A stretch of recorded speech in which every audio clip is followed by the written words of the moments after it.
Hürmetli vatandaş, bugün Çiğstağ 2019 yıl 6. ayının 27.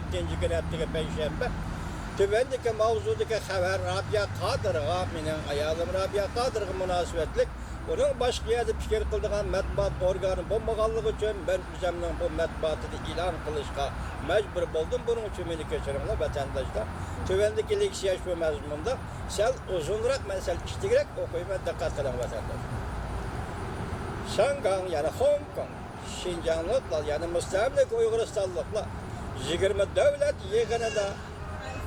yığını peytede narazılık bildirmekçi bol. Beijing, Xi Jinping'in hürmetiga yoki siyosiy inovatiga Yaponiyaning kapolat qilishi to'g'risida Yaponiya hukumatiga haydakchilik qildi. Mavzuli xabar 6 ayning 26 kuni Tayvan Markaziy agentligi tarafidan e'lon qilindi. Xabar bunday boshlanadi. 20 davlat boshliqlari yig'ini Yaponiyaning Osaka shahrida ochildi. Şanghanlıklar, Hong Konglıklar, Şincanlıklar, müstemlik Uyguristanlıklar, Katarlı hukuk koğduğu teşkilatlar Osaka şehriga kelib, Cumhurbaşkanı Reis Xi Jinping'e narazılık bildirdi.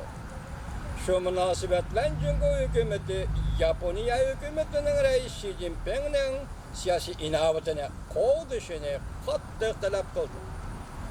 Yaponiya Domey axboroti gazeti mundaq ko'rsatdi. 20 devlet guruhi yuqori darajaliklar yig'ini 28-29 kunlari Yaponiyaning Osaka shahrida o'tkazildi. Reis Xi Jinping bu yig'in qatnashgan 27 kuni Osaka shahriga yetib keldi. Navbatda Cumhurbaşkanı hukumatining yuqori darajalik amaldorlari allaqachon Yaponiyaga yetib keldi. Ve Yaponiya hükümetinin Reis Xi Jinping'in bexatarligini qo'llash, xizmetini to'liq ishlashini talab qildi ve Xi Jinping'in siyosiy inovatini saqlashni ham talab qildi. Xabarda bunday ko'rsatildi. Jungo taraf bu ishni qadr va inovat masalasi deb qadr qimmat va inovat masalasi deb qaraydi. Shunga Jungo hukumatining nervlari jiddiylashib ketgan gap. Yaponiya taraf bo'lsa bu ishlarga qonun bo'yicha mas'ul bo'lamiz deb javob qaytardi. Navbatda bilishimizcha, Cumhurbaşkanı hukumati mustaqilchilar deb hisoblaydigan ko'plagan tashkilot va umaklar Osaka shahriga to'planib namoyish elib bordi. Jumladan Uyg'ur kishilik huquq tashkilotlari bu namoyish harakati elib bordi. Uyg'urlarning davlat sirtidagi lideri Rabia Kadir növbette Yaponiyaning chegaradan kirish vizasini elib bo'ldi. Yaponiya Osaka shahriga kelib, muxbirlarni kutib elish yig'ini o'tkazadiganligi ma'lum bo'ldi. Bundan boshqa Shanghanlik, Hong Konglik to'rdoshlar 29 kuni bir necha atoqli xalqaro matbuotlarda matbuotda uchuq xat e'lon qilib, 20 davlat yig'iniga qatnashadigan har qaysi ellarning Şanghan'da Qochqinlar qonuni o'zgartirish, talash tartishiga diqqat qoldirishini hamda Shanghanlikning ansirashlarini har qaysi ellarga tarqitishga haydakchilik qildi. İştimgendiki men yasaqlayapti.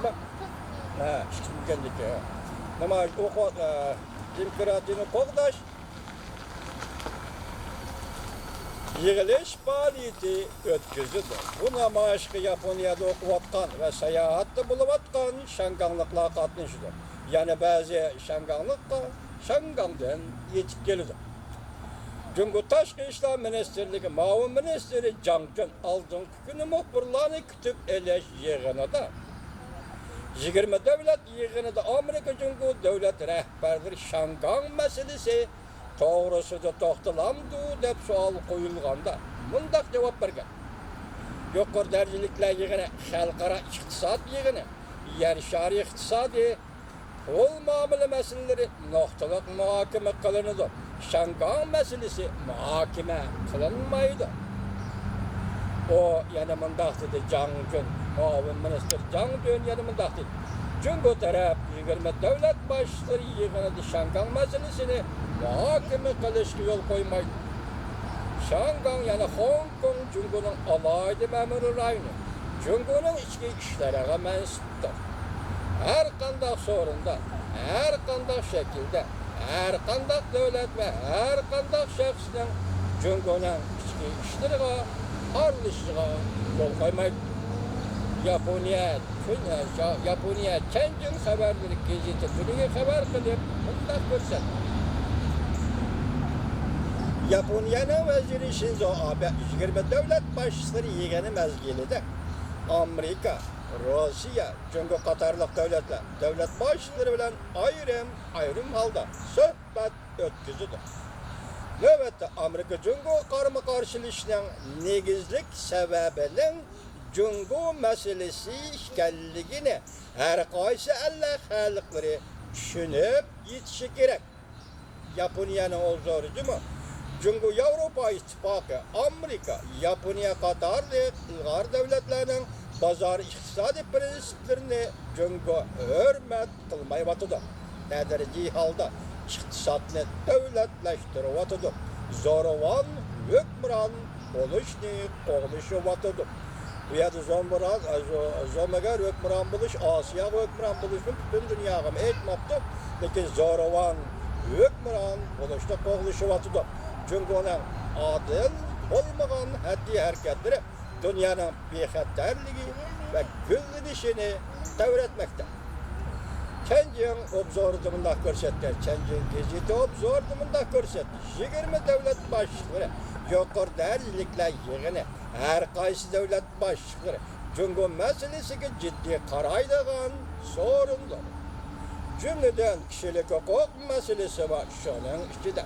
Şangay'ın yani Hong Kong'un Kaçkınlık Kanunu'nu özgertiş layihesi vakitlik geçiştirilgen bolsa mı? Lekin Şangay'da bir devlet teşkil tüzümünün buzgunçuluğu uçuruşu mümkünlüğü ele mi mevcut? Kenjin gezeti obzordumunda görsetti. Şinjan yani müstemlik Uygur'istan, Tibet Katarlık rayonlarda kişilik hukuk katlık ziyankeşlikle uçuruş devamlaşıvatıdır. Eğer Yaponiya körüp durup körmezlikle selip alıdığan bolsa, erkinlik, kişilik hukuk, demokratiya siyasetlerden maqtanıdığan Asya'daki devlet Yaponiya'nın 20 devlet yığını çakırıştın ahmiyeti roman kılışkı uçuraydı. Yaponiya'nın veziri Shinzo Abe'nin bir eş kılışını ümit kılımız. Kenjin gezeti obzorunun ahırını demdi Yaponiya'nın veziri Shinzo Abe'nin bir eş kılışını ümit kılımız.